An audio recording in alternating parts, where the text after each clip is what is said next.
Hakika sio kila umwonaye mtu ni mtu, bali kuna mtu na kuna mtu afanana na mtu. Haya yako wazi kwa mwenye kufanya utafiti wa kina, itambainikia hivyo. Wengi hawalitambui hilo, wadhani kila umwonaye barabarani kapendeza, kajipamba, basi unaweza ukamhukumu ni mtu.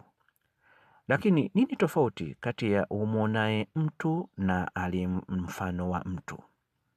Hakika kwa jicho tu huwezi ukapata tofauti, bali tofauti utaipata kwa matendo ya hawa wawili. Mtu ni nani? Mtu ni yule ambaye ana sifa za kibinadamu. Kuna wanadamu hawana sifa za kibinadamu, bali wana maumbile tu ya kibinadamu, lakini hawana sifa za kibinadamu. Mwanadamu kukosa huruma, akawa akiwafanyia unyama wanadamu wenzake, akakosa huruma kwa watoto wadogo, akakosa huruma kwa wanyonge, akakosa huruma kwa wanadamu wenzake, hata akakosa huruma kwa wanyama. Ikabakia sura tu au picha yake kwamba yeye ni mwanadamu, lakini hana huruma kwa viumbe wa Mungu. Huyo ndiyo mfano wa mtu, wala si mtu.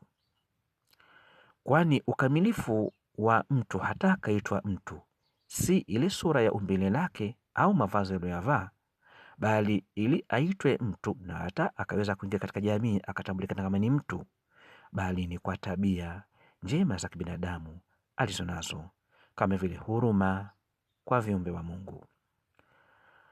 Utashuhudia matukio mengi yanadhibitiwa katika maeneo mbalimbali kwamba mtumishi aliyeajiriwa ndani ya nyumba ya mtu, ikawa akiachiwa wale watoto wafanyia unyama, anayoyafanya hayana tofauti na wanyama.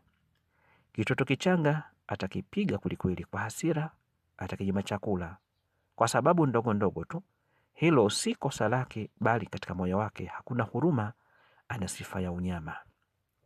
Kwa hiyo mtu yule hawezi kujilazimisha kuwa mwanadamu, hawezi kujilazimisha kuwa ni mtu, kwa sababu hakuumbwa katika moyo wake kuwa ni mtu, bali kavishwa tu umbile la utu, lakini kavishwa akili na moyo wa unyama.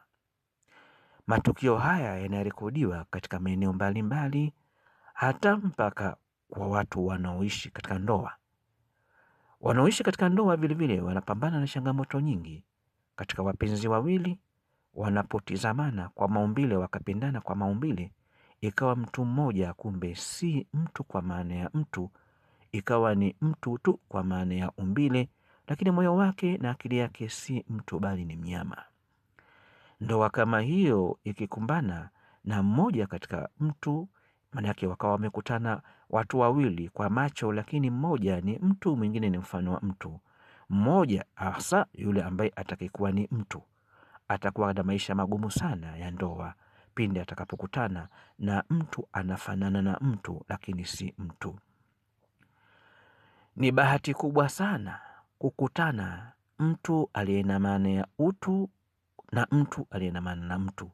Watu hawa wakikutana huelewana, kupendana, na hata urafiki wao kudumu kwa miaka mingi.